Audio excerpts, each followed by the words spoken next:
So it's December, and I started thinking to myself, what kind of videos can I do this month? Something wholesome, nice, and Christmas related. But then, the more I thought about it, I'm doing a lot of Christmas videos this month, as I do every month. And for whatever reason, I started thinking about the Disney films, you know, the ones that we all grew up with. The more I was thinking about it, they're wholesome all the time. They don't wait 1 month a year to shine all the magic and goodness of humanity on us. They have to be whimsical all year round, and that can't be easy. So I decided, screw it, I'm just gonna review all the Disney films. That is to say, all the animated 2D Disney films, with some exceptions. Why? Because I love Disney, and so do you. Oh, you may act like you don't like Disney. You may talk about how it's an evil corporate monster that only gets stronger and stronger the longer we live.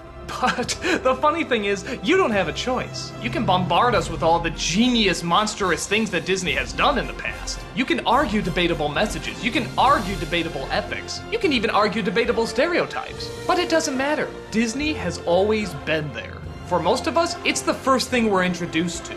And that's the genius of Disney, putting all their time and all their effort not in something adult, but in something for children. And once something has your childhood by the balls, it's never gonna leave you. It's there forever. Disney has practically become family to us. It's fairy tales, it's magic, it's everything that we enjoyed and thought was possible when we were younger. And as we grow older, there's a lot of other things to enjoy. The artistry, the creativity, the imagination. There's literally no other word for it but Disney. It's an artistic cultural phenomenon that'll never ever leave. Now, I'm just gonna state up front that I am directly ripping off Cinemassacre's Monster Madness, where James Rolfe reviews a new monster movie every day of October. I think it's a cool idea, and I wanted to do it with something I really enjoy: the hand-drawn animated Disney films. The only downside is there's only so many days in December, and there's just a friggin' buttload of these movies. So I'm probably gonna do about 3 a day, and once or twice I may skip over one. But I'll do my best to comment on as many as possible. And keep in mind, this is just my own personal opinion. If you like or hate any of these films, there's nothing wrong with that. I'm just putting out there what I think of some of the most beloved classics of all time. So, sit back and enjoy the month of what I like to call Disneycember. Let's start off with the very first animated film ever made, Snow White and the Seven Dwarfs. We often associate the Disney formula with a princess in a big castle and some sort of far-off fairy tale. And even though not all the films are like that, in fact probably not even the majority, that's the one kids seem to like the most, and it started at the very beginning. Disney knew then that the more timeless you can make something, the longer it'll be around, so logically it makes sense to start off with a fairy tale. And as a first film goes, it's pretty damn impressive. I mean, okay, it's not entirely timeless. I mean, the designs are kind of 40s. Some of the characters aren't as developed as children's films are today. And Snow White's singing voice is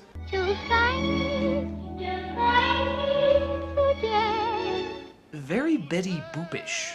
To describe the story is almost silly. We all know it. An evil queen wants to be the quote-unquote fairest of them all, but finds out that there's only one young woman in her way, the Princess Snow White. So she sends a hunter out to kill her, but the hunter is just so blown away by how hot she is, he can't do it. So he tells her to run away, and she comes across a cottage filled with 7 dwarves. Which for me as a kid always raised a lot of questions.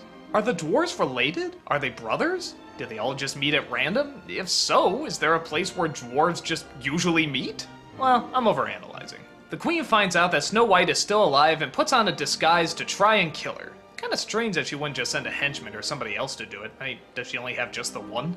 But again, overanalyzing. The film is about as basic children's movie as you can get. It's very bright, it's very colorful, but it doesn't try to insult the audience intelligence either. As Disney princesses go, Snow White is probably one of the weaker ones, as she is sort of just bland and general nice. But on the upside, she is generally nice. There's nothing really wrong with her, she's just not particularly interesting. To be fair though, she's a lot more engaging than the prince, who only gets about 3 lines, and most of them are just sung.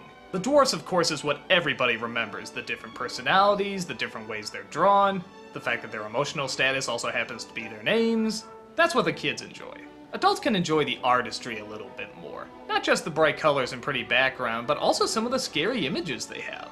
While the story itself is not especially dark, it was pretty ballsy to throw in some of this really creepy imagery.